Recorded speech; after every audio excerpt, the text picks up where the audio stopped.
Muy buenas tardes, sean bienvenidos a un episodio más de esta sección Al Alma. En esta ocasión, y pues con motivo del festejo del Día del Psicólogo, tenemos una invitada de honor, la profesora Guadalupe Reynoso. Nos acompaña el día de hoy, es catedrática de la Universidad Autónoma de Querétaro.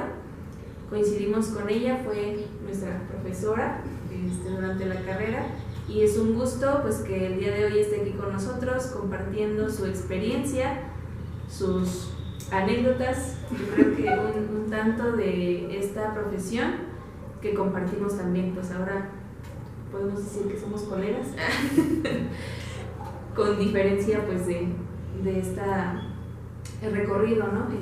en la práctica, pero pues bueno, es un honor para nosotros que usted esté aquí, maestra. Muchas gracias por aceptar la invitación de nosotras y pues bueno, colega, no sé si quieres. Bienvenida, maestra, bienvenida aquí a su espacio.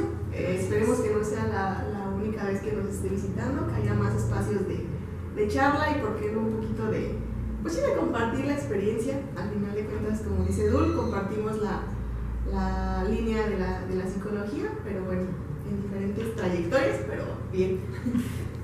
Ay, pues muchísimas gracias.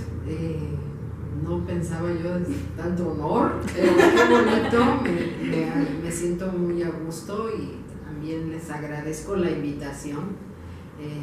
Muy poquitas veces he acudido a este tipo de entrevistas en otros momentos, pero pues es bien bonito que uno pueda hablar de algo que a uno le gusta, ¿sí? Y entonces pues les agradezco la invitación.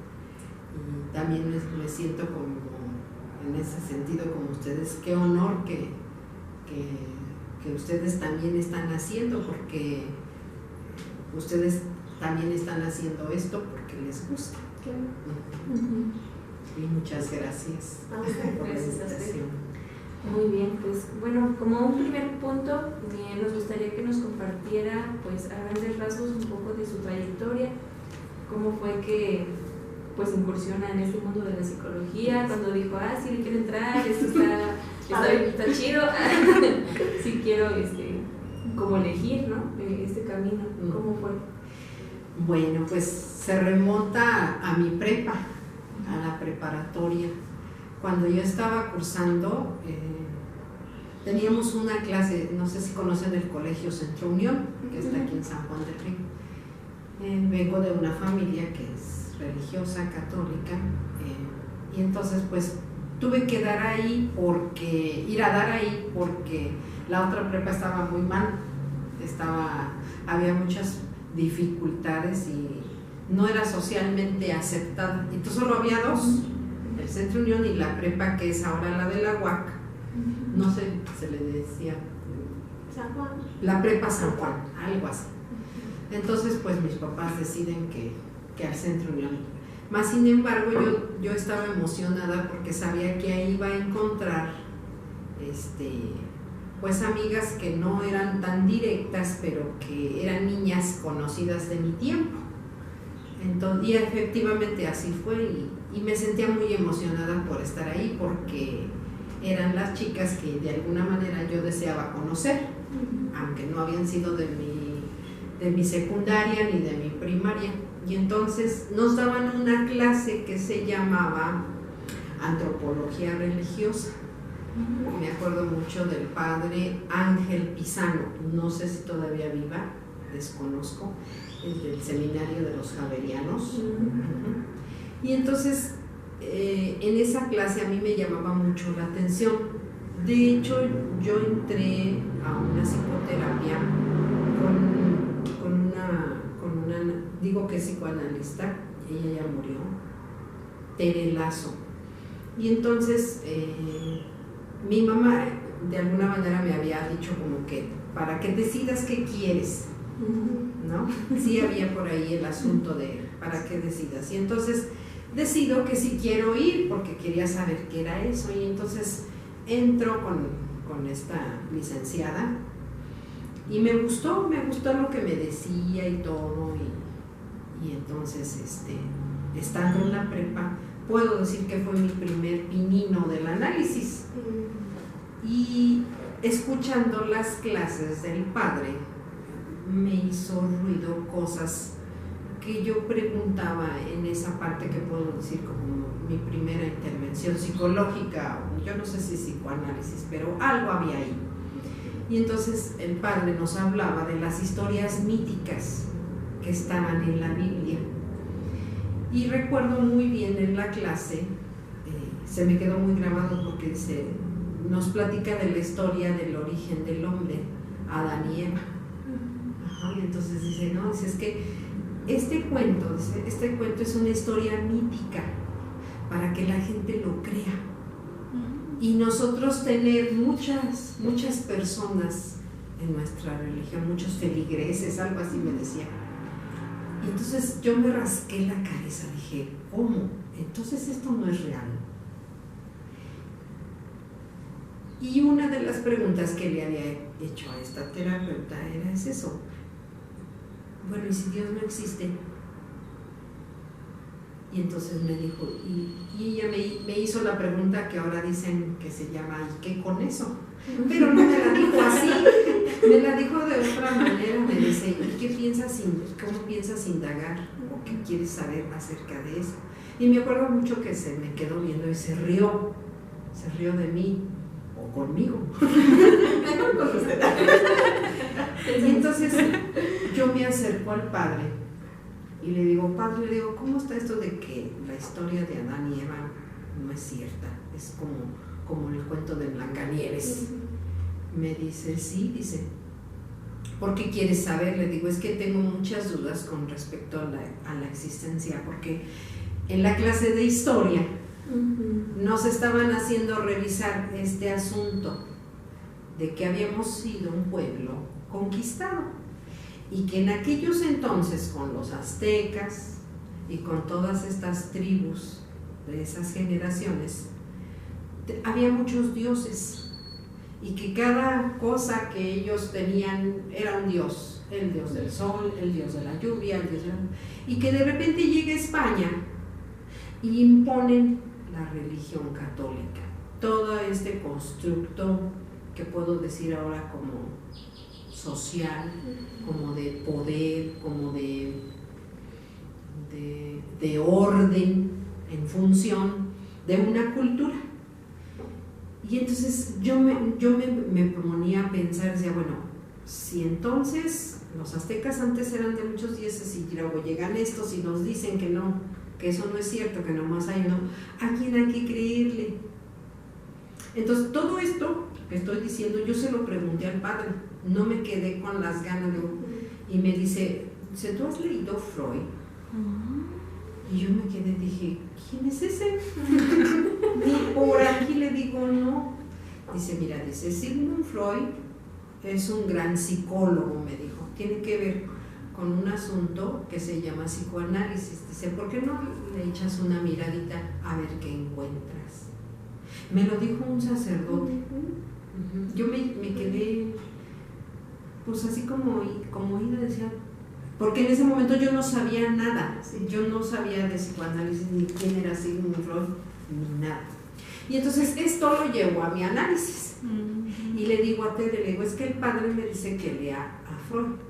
Y entonces ella se levanta y me trae un tomo. Y me trae el tomo de donde habla del malestar en la cultura. Me dice, mira, dice, esto te puedo compartir, si gustas leer. Le digo, oiga, ¿y usted de qué área es?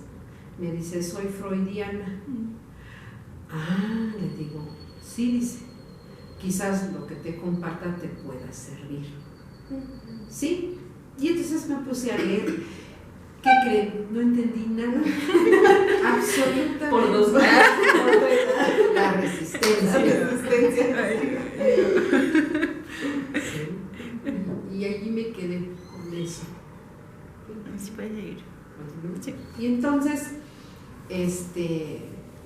yo seguía escuchando la clase de antropología religiosa y el padre seguía siendo como muy, podríamos decir, certero en lo que nos decía. Decía, es que la Biblia está llena de cosas míticas. Dice, y necesitamos entender que esta parte, lo que nos ha conformado, dice, es para que nosotros podamos tener gente, porque esto se está muriendo. Y un día, en otra clase, habla del Papa Juan Pablo II, que era como el ídolo del momento. Ajá. Y entonces dice, el asunto de la creación no compete a la religión. Dice, esto lo acaba de publicar el Papa Juan Pablo II y nos acaba de decir que todo el asunto de la creación se lo deja a la ciencia. La teoría de Darwin, la teoría de no sé quién, que vayamos a indagar qué pasa de dónde viene, cuál es el origen del hombre. Dice, y entonces el Papa acaba de decir eso. Y entonces yo como que todavía abrí los ojos un poquito más y dije, oh, entonces, ¿qué pasa con esto? De que si no estamos hechos de esa fantasía del barro, de la costilla, del hombre, y entonces esto es un asunto de esencia, ¿qué tengo que leer? Y entonces me puse a leer cosas sobre la conquista, ¿sí? Que empecé a tener como de alguna manera cierto sentido. Y entonces cuando yo ya iba a análisis, no sé, pienso que ahí ya no fue análisis, ya no fue ni psicoterapia, sino era una charla con esta señora en la que ella me instruía y entonces me mandaba a leer cosas de Freud. Yo le hacía una pregunta y me decía, léete este artículo. O le decía, por ejemplo, el asunto del yo, ¿sí? Esa gran pregunta que tenemos los adolescentes, ¿quién soy? Y entonces me decía, hay un texto que se llama el yo y el ello. Y al principio, les juro, no entendía mucho, pero había algo allí que a mí me hacía volver a consultarlo, volver a revisarlo. Duré buen tiempo con ella, termino la prepa y entonces me dice, es como que por lógica lo que tú quieres, ¿verdad? Sí, le digo, yo quiero ser psicóloga. O sea, sí quiero saber de esto, porque todo esto que me ha intrigado, con lo que el padre nos ha dicho y con lo que usted me está diciendo, yo quiero saber más. Y entonces yo termino con ella para mi primer matrimonio, la primera persona con la que me caso. Se puede decir que Tere sostuvo algo de mí todo el tiempo de la licenciatura y me regaló sus apuntes cuando le dije, ¿sabes qué? Pues yo ya me voy a casar, mi pareja lo conocí así, era más o menos una especie de maestro, no mi supervisor de casos en el DIF. Dice, bueno, se está muy bien, te apoya, esto está muy chido. Y por eso ahí fue cuando yo me doy cuenta que eso no fue un análisis, más bien fue como lo que se ha propuesto ahora, el asunto del análisis didáctico, algo así. Pero me sirvió, a final de cuentas eso me sirvió muchísimo. Y entonces le digo, gracias, nos vemos, la invito a la boda y toda la cosa. Me dice, ¿y por qué te vas a hacer toda la protocolo? Le digo, porque tanto sus papás de él como mis papás pues son católicos y les vamos a dar gusto, pero para nosotros eso ya no tiene sentido. Dice, bueno, está bien, te voy a regalar mis apuntes, y me regala sus apuntes. Eso me llamó mucho la atención porque tú sabes que en un análisis pues eso no se puede hacer. No te regalan nada. Más bien es el paciente el que te debe dar así, ¿verdad? Para cerrar un poquito como el primer punto, nos comparte pues a lo mejor un primer acercamiento, una primera experiencia como, no sé, experiencia religiosa, ¿no? en ese encuentro de las dudas.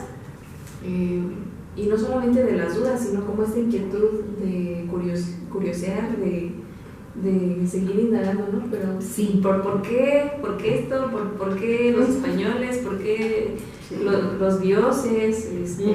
Como un montón de situaciones, pero que todo va como al origen, de dónde viene. Y como en ese sentido, pues indagar. Claro. juntando también como esa esencia a lo mejor de los humanos. Sí. Maestra, ya como con esto que nos comentaba de la situación que impulsa su, pues no sé, como el interés de adentrarse en la psicología, no sé si nos quiera compartir un poquito sobre qué situaciones pudo haberse movido en el sentido de que sea un enfoque psicoanalítico, porque bueno, hablábamos como de la psicología. ¿Qué ha implicado para usted que haya sido como esta formación psicoanalítica y no otra? Y no otra. Estando ya en el, ¿qué te diré?, 6º semestre, estábamos revisando teoría psicoanalítica me acuerdo mucho del profe Charlie Galindo, un profesor que sabía mucho, el profe Andrés, el profe Adolfo Chacón, y escuchaba yo cosas allí. Entonces creo que mi deseo iba en crecimiento cuando escuchaba sus pláticas, y me llamó mucho la atención en una clase de Charlie cuando dijo: discúlpenme, pero yo no me dedico a la psicología, yo no sé de eso, yo solo sé de psicoanálisis. Y entonces yo dije, ¿qué es eso? ¿Cuándo? Lo mismo. O sea, no era lo mismo. Yo estaba estudiando para ser psicóloga, esa era la facultad de psicología. Y entonces cuando Charlie dice eso, yo volví a rascarme mi cabeza. Desde niña siempre fui muy preguntona. Siempre, todos mis maestros, todavía hay una que vive y dice, toda la vida fuiste preguntona. Siempre tenías ganas de saber, siempre, nunca te quedaste quieta con las preguntas, dice, y nos ponías a parir chayotes, porque eran preguntas así como que, ¿y ahora qué le digo? ¿Cómo le contesto? Y delante de todos, como que los involucraba y los hacía a veces yo creo sentir mal, no lo sé. Pero nunca me menospreciaron, al contrario, decían, esta niña quiere saber cosas, pero no tenemos modo de contestarlas, porque si las contestamos a lo mejor herimos a otros niñitos. Esas eran las respuestas de algunos de mis maestros. Y entonces cuando Charlie dice aquello de yo no sé psicología, yo solo sé psicoanálisis, yo ya estaba con haciendo amigas con mi pareja, con mi primer pareja, y entonces me dice, va a haber un seminario, dice, hay un señor que se llama Alberto Esladoña Seyman, dice, y va a venir a Querétaro, dice, y me invitaron a mí, pero te cedo el lugar, ¿por qué no vas tú? Le digo, ¿y si seré aceptada? Dice, pues es que a lo mejor ahí tú puedes escuchar la diferencia entre psicología y psicoanálisis. Yo dije, ¿será? No recuerdo bien exactamente cómo estuvo el asunto. El chiste es que fui a dar ahí en la calle de, no sé si es 16 de septiembre, esas que son andadores que suben del centro de Querétaro. Había una casa donde daban esos seminarios. Ay, pero no me puedo acordar ahorita. La tengo aquí bien presente, pero no sé si es la calle 16 de septiembre o la que sigue, que era 5 de mayo, no sé. Pero eran de las que iban del jardín hacia arriba, hacia la cruz. Y voy llegando y entrando, y estaba Charlie, Chacón, Andrés, Javier Rosales, Carmen Cuellar. Era así como un humo, sí, el saber. Sí. Yo me sentí chinche. Y dije, ¿a dónde vine? Pero bueno, pues tengo el pase y aquí está. Y resulta que ya no me sentí tan sola, porque había compañeras de mi licenciatura, de mi generación, que también estaban en el seminario. Antonieta, Raquel Ribeiro, Genoveva Meneses, su servidora, y no me acuerdo si Flavio, no recuerdo muy bien de este chico. El chiste es que ya éramos así como que alumnos y profes. Cuando vi la mirada de Andrés, así, como siento esa cosa que hace aquí, oh, yo dije, ¿qué hago aquí? Dije, pero no, yo quiero saber. Y hubo una clase bien interesante. Fue mi primera clase de psicoanálisis con Alberto Sladoña. Y habló de un tema que yo hablé con ustedes en clases. Yo miento. ¿Qué estoy diciendo con eso?, dijo Sladoña, con la frase yo miento que escribe Lacan. Yo no había leído Lacan, yo llegué así nada más, y entonces se supone que tenía uno que ir ya preparado, pero era mi primera vez. Y entonces lo primero que él dijo fue esa frase: estoy diciendo la verdad. Al decir yo miento, estoy diciendo la verdad. Eso, no sé qué me hizo, algo. Entonces, aquí hay un engaño. ¿Cuál es mi mentira? Y creo que ese fue el momento del, como le dicen ahora, el clic, para que yo quisiera saber. Fue el seminario, déjenme recuerdo, no sé si es la función creadora de la palabra, o la verdad surge de la equivocación. Se me quedó tan grabada. Y en el tomo, porque es un tomo muy viejo que yo tengo, a la siguiente clase yo ya lo llevaba y entonces empecé a hacer anotaciones ahí. Y empecé a anotar todo lo que ese señor decía, ¿sí? Y de una manera, para mí fue muy sencilla. Él estaba traduciendo a Lacan, a final de cuentas, que es lo que todos hacemos, porque leer Lacan cuesta mucho trabajo. Sí. Mucho trabajo. Y más pienso que si uno no ha transitado por la propia experiencia de un análisis, es más complicado, porque uno está lleno de muchos prejuicios. Y me parece que esas eran mis dudas. Ir a resolver en ese saber estos prejuicios que una ley, que un papá, que una mamá me habían insertado, y que yo quería saber cómo podía deshacerme de eso sin que me atravesara la culpa.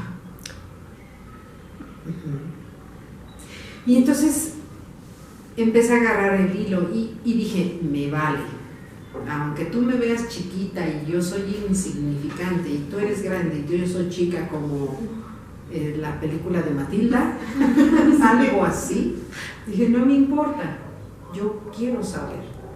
Y me quedé en el seminario, tomé apuntes, hice preguntas estúpidas, pero no sé, a este señor le decían, es que esto que dice Guadalupe tiene un sentido, ¿qué dicen los demás? Y se quedaban callados y no decían nada, como diciendo, nos ganaste la pregunta.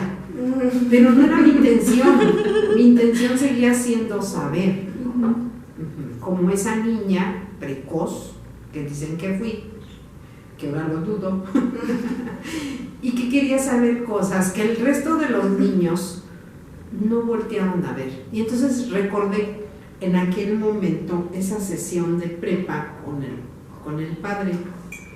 Resulta que mi actual esposo fue mi compañero de prepa, el que ahora es mi pareja. Y entonces un día le comenté, le digo, ¿qué no escuchaste? Ese día no fui a clase. Le digo, ¿no fuiste a clase o no quisiste escucharla? Le digo, me sorprende que nadie escuchó esa clase, solo yo. ¿Por qué nadie escuchó lo que dijo el padre? De que la historia de Adán y Eva era una historia mítica. ¿Y por qué solamente la escuché yo? Y los 70 alumnos que estábamos en ese salón, nadie hizo preguntas ni nadie volteó a ver. Dice, pues es que entiende el contexto. ¿Sí? Y estábamos en una escuela religiosa donde no se podía cuestionar. Dice, pues tú eras de las aventadas, a ti sí te valía. Le digo, allí, le digo, pero que yo preguntara en mi casa, pues sabía que me iban a dar mi cachetada, mejor me quedaba callada.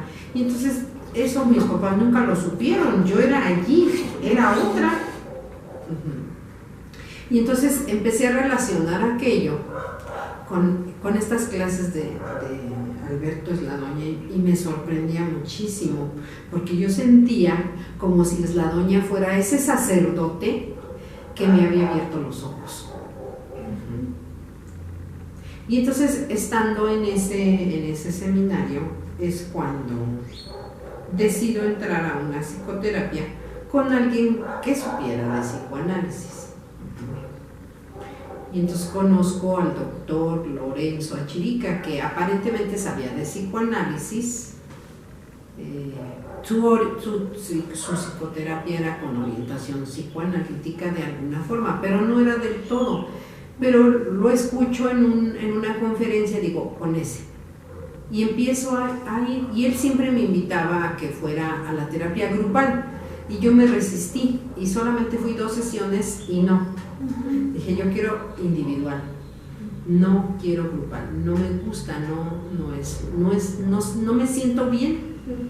Y entonces recuerdo muy bien esas 2 sesiones en grupal, que estaba con unas chicas, una de ellas era mi compañera de clase, y no nos llevábamos bien, entonces yo me sentí muy incómoda. Le dije, no, yo regreso con usted, pero así, usted y yo nada más, punto. Después, para eso ya había regresado, creo que de Estados Unidos, sí, o estaba en eso, no me acuerdo bien. Y entonces cuando entró a la maestría es cuando ya entró a, se puede decir que a un análisis ya formal. Sí, así fue. Okay. Es bien interesante cómo menciona esto que usted escucha más allá como de lo que, incluso desde la prepa, como los demás no escucharon algo que usted sí escuchó y que al final de cuentas eso ha trascendido, porque al final a eso se dedica, a escuchar cosas difíciles de escuchar y que de alguna manera no cualquiera puede escuchar, ¿no? Eso es bien interesante. Que me quedo con eso. Creo que es bien como muy simbólico el asunto, ¿no? De la escucha también. Como este enfoque que le ha permitido, nos comparte como un tanto esta trayectoria de cómo fueron esas experiencias, esos encuentros con diferentes personalidades, ¿no? También del gremio, digamos. Sí. Pero, ¿cuál sería, no sé si un plus, o cuál sería una ventaja, o algo, no sé, que usted diga, pues el psicoanálisis te permite hacer esto en la intervención, que pues no sabría si las otras lo permiten, porque no sabemos de las otras. Como Charlie, psicología, no sé. Pero ¿qué es lo que sí? No sé, como que usted puede palpar o puede dar testimonio de que algo funciona o sí, se mueve. Creo que sí. Fíjate bien, después de la licenciatura me voy a trabajar a Estados Unidos y trabajo allá con pacientes terminales de SIDA. Esa fue mi primera experiencia de acercamiento a este asunto de la escucha. Y que no solo tiene que ver con esta parte, y lo voy a señalar porque tiene que ver con el nombre que llevo, una abuela, que para mí esa abuela fue la mejor psicoanalista que he tenido, que ni siquiera tenía que ver conmigo de sangre nada, y que puedo sostener hasta ahorita, que ella siempre me escuchó de otra manera. Eso también tiene mucho sentido y que ver con esto, entonces va con lo de mi linaje. Y entonces me voy a Estados Unidos y esa es mi primera experiencia. Escuchar a estos chavos era el auge del SIDA, del VIH. Entonces me abocó a la tarea de educadora pública de salud en la ciudad de Dallas, Texas. Y me toca trabajar con pacientes terminales de SIDA. Era el auge de esta enfermedad. La mayoría de ellos eran homosexuales y aparte de eso, había una situación moral con esto de la homosexualidad. No era tan aceptada como ahora. Los tiempos creo que han cambiado en ese sentido, no sé. Y entonces algo hice allí. No sé si fue una intervención desde lo analítico, pero los doctores eran como bien severos. Le quedan 9 meses de vida, a ver qué haces con él. Le quedan 5 meses de vida, a ver qué haces con él. ¿Tanta certeza? Sí será. Y entonces yo me metía y lo único que hacía era leerles revistas, el periódico, ver con ellos la televisión. Y entonces, en esa medida ellos empezaban como a platicar y a acercarse. Y decir, tú siempre estás aquí, no me has dejado.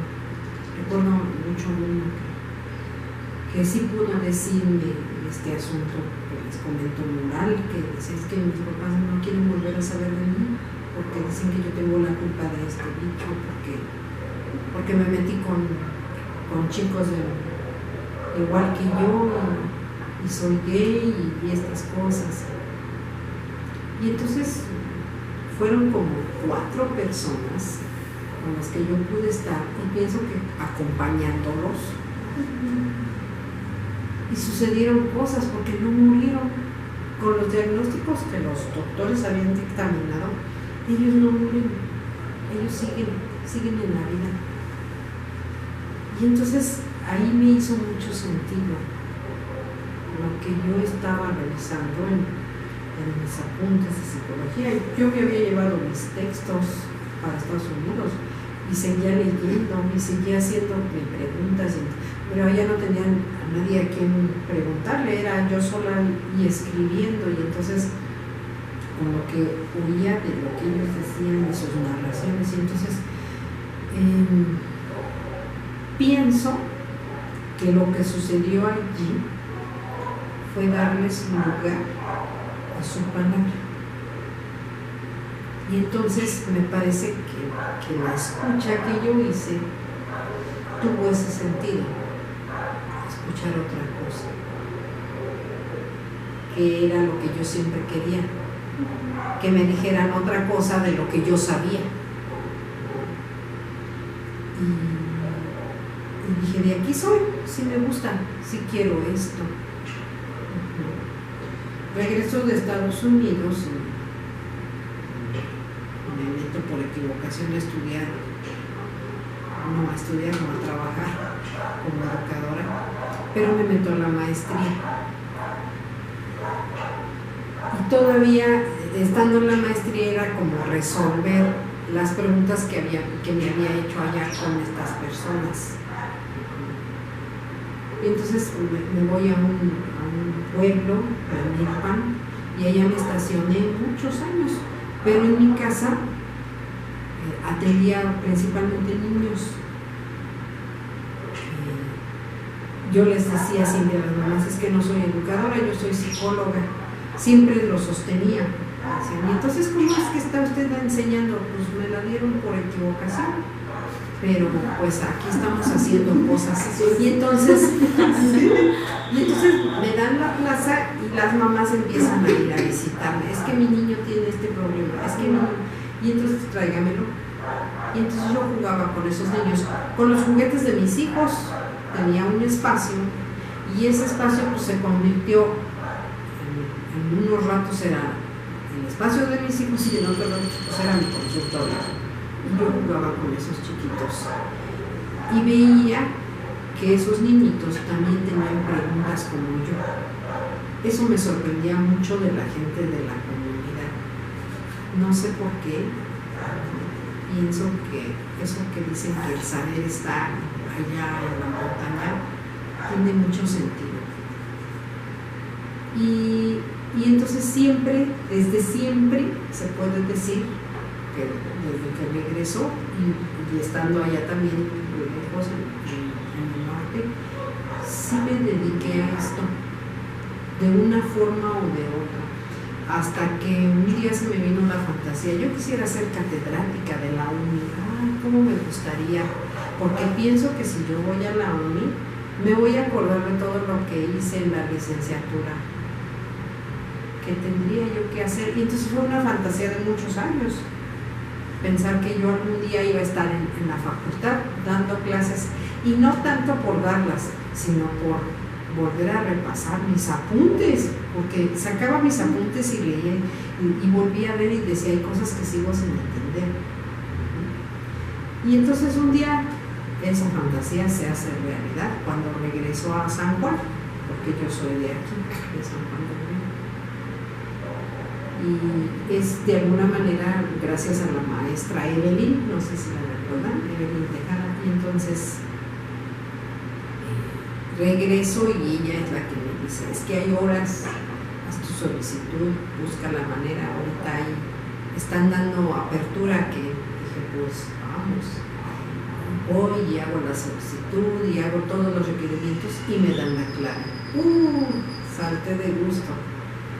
Y yo ya para ese entonces ya tenía en mi sala de mi casa, ese era mi consultorio porque no tenía todavía el espacio. Entonces, cuando ya puedo construir el espacio de mi consultorio, pero de hecho siempre estuve en esa práctica y escuchaba que entraban unos y salían otros.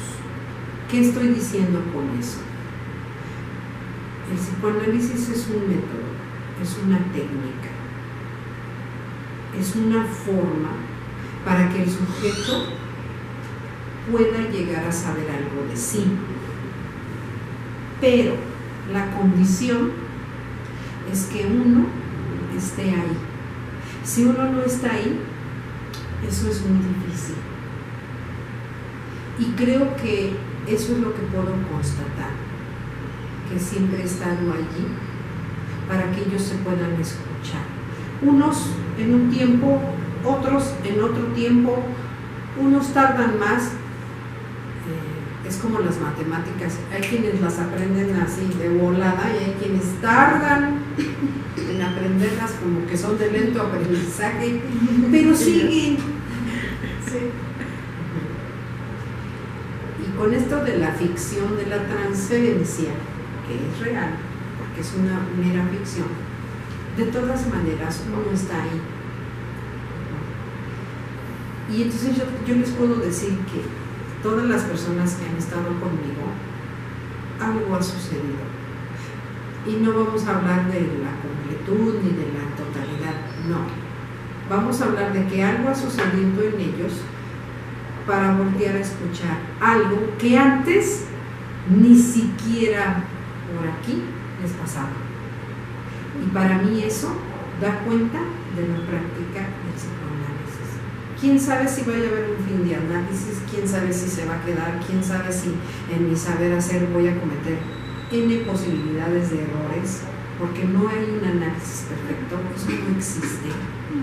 Pero lo que sí puedo constatar es que todos los que han estado ahí, algo se llevan de sí mismos. Porque uno puede estar con ellos en esa palabra tan sonada ahora y de moda, podría decir, acompañar. Y eso es algo que creo que mi abuela hizo, esa parte de acompañamiento. Estuvo ahí de una manera que me permitió a mí poder cuestionarme y escucharme. Porque yo puedo reconocer en ese sentido que ella fue la mamá de crianza.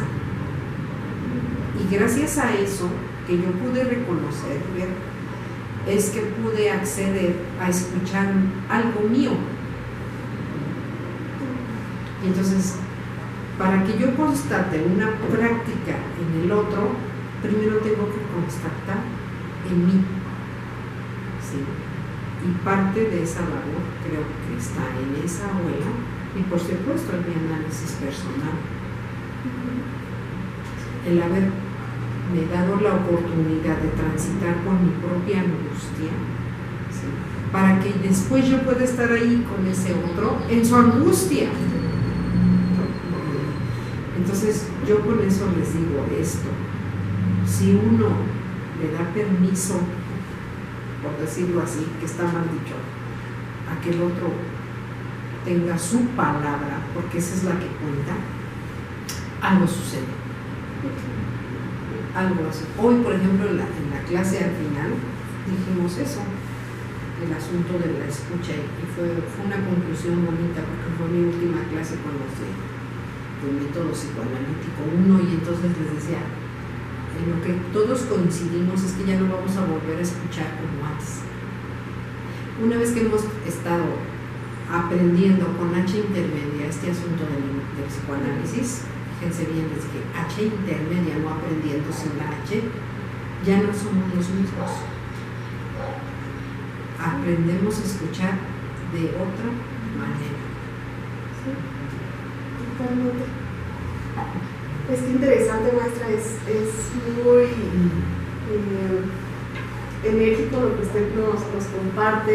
Creo que de alguna manera transmite esa pasión por específicamente por el psicoanálisis, porque pareciera que no es psicología, es psicoanálisis. Lo que usted le llama es el psicoanálisis, y es bonito escucharla desde su experiencia. ¿Qué piensa usted, por ejemplo, de la gente que hoy en día piensa que el psicoanálisis es una práctica obsoleta, que ya no funciona porque a lo mejor viene como ya de personas de hace mucho tiempo, como una teoría ya un tanto que no se imparte, por ejemplo, en cualquier facultad de psicología? Hay muy pocas universidades que tienen como esta orientación. ¿Usted qué pensaría o qué podría decir como al respecto? ¿Cree que sí es una práctica que ya no funciona tanto o algo así? Yo pienso que eso, lo voy a decir así, tiene que ver con un prejuicio. Pienso que es un prejuicio, porque nos han educado en una cultura de deber ser. Y si tú no eres eso, entonces lo otro ya no funciona. Imagínate que a alguien le cuestiones el asunto de su religión. Eso no es cualquier cosa. Entonces, yo no creo, Lacan lo dijo en un seminario, que a lo mejor el psicoanálisis se iba a morir. Sí lo llegó a verbalizar, tenía miedo de que esto se acabara. Y más que todo por el asunto de que nos está atravesando del capitalismo. ¿A qué voy con eso? A la solución de las cosas en la inmediatez. La gente no se puede, ¿cómo? Usted me va a atender y me va a escuchar mi angustia y voy a pasar 20 años aquí. Y entonces viene otra cosa. El psicoanálisis no es para todos. No puede ser para todos, porque nos atraviesa este constructo cultural. No cualquiera va a aprender las matemáticas rápidamente. Y los que tengan, como les decía hace rato, el ejemplo del lento aprendizaje, puede decirse que en el camino desistan. Porque tenemos una idea con el asunto de los ideales, ¿sí? De que si vamos a una psicoterapia o a un psicoanálisis inclusive, a una psicología, como se le quiera llamar, en el sentido, vamos a decir, general, vamos a alcanzar la felicidad. ¿Sí? Y justamente eso es lo que Lacan derrumba. Y dice, ¿a qué venimos aquí? Venimos a buscar la manera de deshacerle al sujeto sus ilusiones. Eso es lo que hacemos los analistas, romperle las ilusiones, que deje el engaño. Creo que por eso ese yo miento a mí me sigue haciendo mucho sentido. Este ideal de la completud, de que tú me vas a dar lo que a mí me hace falta. Pero explicar esto a todo el mundo es imposible. Además, no lo van a creer. Sí, cierto. Fíjense, me parece algo bien importante poder hablar del juicio. ¿Sí? Desde niños, mamá y papá nos dicen cómo debemos ser. Y nosotros lo creemos al pie de la letra. Es como las religiones. Igual, entonces tienes que ser así, creer en este Dios, porque este es el verdadero. Los de Alá te dirán que Él es el verdadero, y los de cristianos te dirán que Él, y los católicos, y así. Y entonces uno se conforma con eso, uno se forma con eso, uno se construye con eso. Y deshacerlo, yo una vez les decía, quítenle la pata a una silla, arránquenle la pata. Es algo que la conformó y que la estructuró y que hizo a la silla. Y de repente se la quitas, no es sencillo, no es fácil. La silla se va a tener que adaptar a andar ahora con 3 patas. Y una de dos, o se adapta o se muere en el intento y dice yo no voy a poder con eso porque me hace falta esa pata, aunque ya estaba podrida, vamos a decir algo, me hace falta porque es mía. En el ser humano es como si te quitaran un brazo, un ojo, es algo que te construyó. Y entonces esto que te construye, que es la ley, ¿cómo te lo quitas si toda tu vida lo has ejercido? Eso duele. Y al doler, estamos hablando de un duelo. Perder algo que por muchos años de tu vida fue tuyo y además, fantásticamente, con esto de la fantasía, lo creíste. Y entonces es bien complicado, por eso digo, no todos van a decir que el psicoanálisis funciona. Que decía el otro día el profe Karen en una clase, quítenle la religión a una viejita, la matan, la desestructuran, porque le están quitando su pata que le hace sentido, que le hace síntoma, porque a veces ese síntoma, o no a veces casi siempre, es lo que la sostuvo durante toda su vida, ¿no? Y de repente quitarlo, que era lo que Freud hacía, y que ahora me atrevo a cuestionar a ese papá. Hacer consciente el inconsciente y erradicar el síntoma, dice Lacan. De eso no va el psicoanálisis. El psicoanálisis, al final de cuentas, es que tú te puedas desanclar de eso que te anclaron, que ni siquiera sabías que venías al mundo, ¿sí? Y que después tú decidas a qué te vas a querer anclar, pero ya que sea tuyo, con esto que les decía, dándole valor a mi palabra cuenta. Entonces, me parece que por eso es algo que hay que transitar por mucho tiempo. Y no estoy hablando de tiempo de cronología, sino cada persona va a tener su tiempo, cada sujeto va a decidir su tiempo y habrá conclusiones y análisis de diferente posibilidad, porque cada uno somos distintos. Ese transitar, que aunque al final de cuentas nos lleve a saber que somos sujetos en un hoyo, en un hueco, en una viancia, o como lo dicen, en la falta, que nunca va a ser colmado, que ese hoyo siempre va a estar allí, y que no lo hemos pasado en la vida rodeándolo nada más. Esto real que está aquí, solo lo bordeo, y nada más. Y entonces, yo no digo que las otras cosas no sirvan y no valgan, como por ejemplo la escuela del yo, que hay cosas que funcionan para que haya un yo plástico, un yo flexible, esas palabras nuevas de resiliencia, que a final de cuentas es el yo plástico, ¿no? Y que de momento pueden servir, ¿sí? Que el brujo, que el chamán, que cosas de esas que la gente le tiene fe y cree, ¿sí? Pero aquí hay una complejidad. Me parece que el psicoanálisis no es un asunto de fe, y entonces ahí es donde las cosas se convierten en algo complejo, diferente, y no todos vamos a tener la posibilidad o estar dispuestos a voltear a mirar algo que me ha tenido por muchos años en sufrimiento, pero que también me ha sostenido.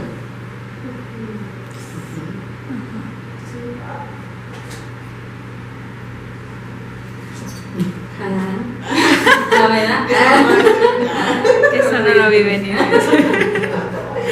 es como muy interesante, pero a la vez siento que es bien complejo el poder como cachar ciertas cosas, precisamente por la inmediatez, como por el ritmo de la vida, que dices, pues no sé, estoy padeciendo de algo, pero quiero un remedio efectivo y pues instantáneo.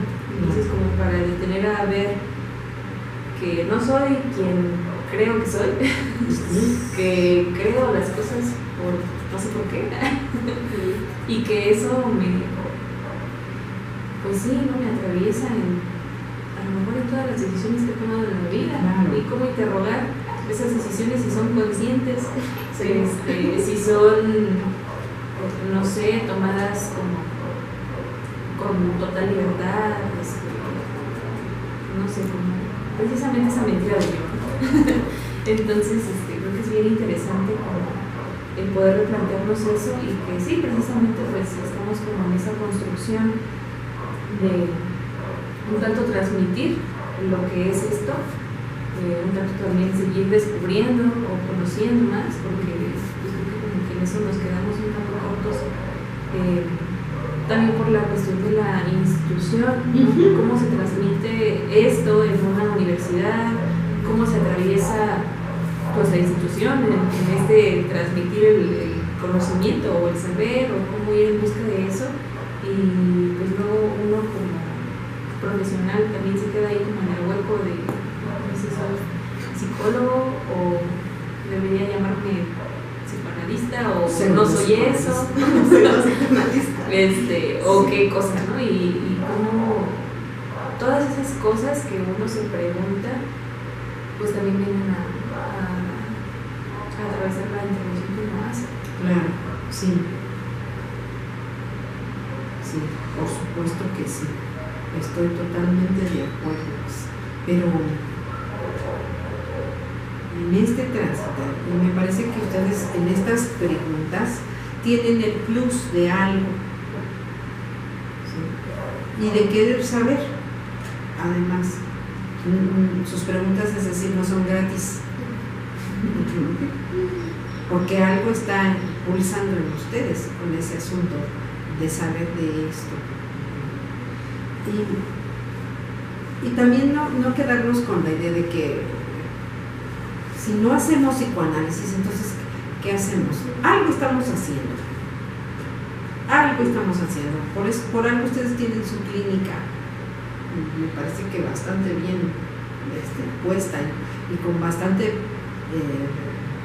personal, o chicas o chicos que quieren estar haciendo esta práctica, ¿sí? No es gratuito eso, y eso tiene que ver con su deseo,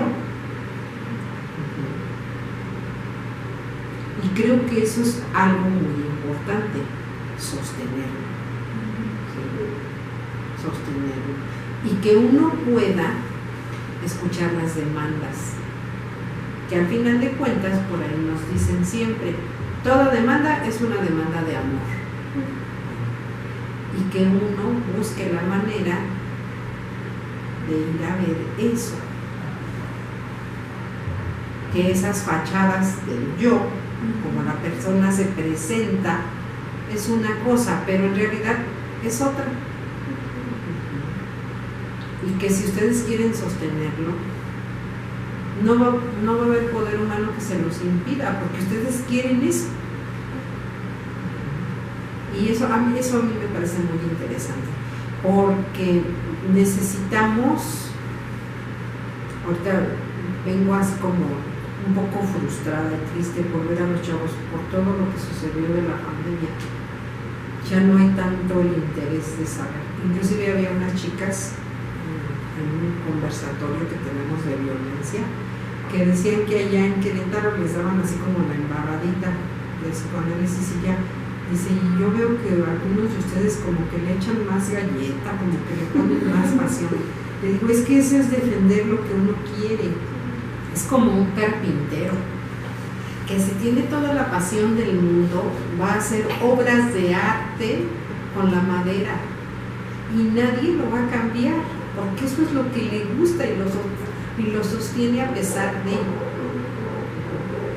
Les recomiendo una película muy interesante que siempre veo con los chicos de educativa.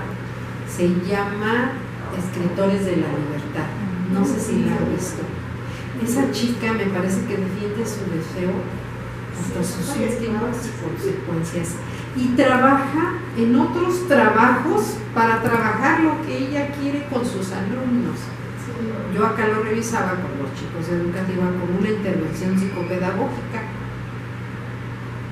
porque esa era la materia. Vamos a ver, psicopedagogía sale, intervención psicopedagógica, sí. Pero desde este otro rubro del psicoanálisis es defender su deseo hasta sus últimas consecuencias. Le costó el marido y le valió. Dice un dicho, el que a dos amos sirve, con alguno queda mal, pero si ella lo defendió y siguió con eso, me parece que con eso ella está bien. Pero tenemos un prejuicio. ¿Cómo? Voy a dejar a mi esposo. Eso no puede ser, no, tú no debes hacer eso. ¿Cómo te vas a divorciar de tu marido por seguir tu deseo? No, ahí viene otra vez la ley. Y entonces el fin del análisis es eso, matar al padre, matar la ley. Pero eso implica mucha angustia, mucha angustia. Qué ominoso. Sí. No me gusta mucho de eso.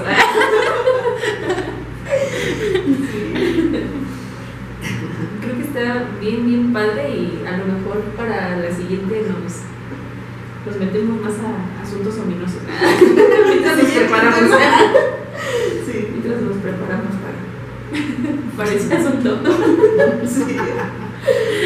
Y bueno, para ir como cerrando el día de hoy, creo que, bueno, pues primero le agradecemos que nos comparta su experiencia. Creo que son cosas bien importantes, porque a veces se nos olvida.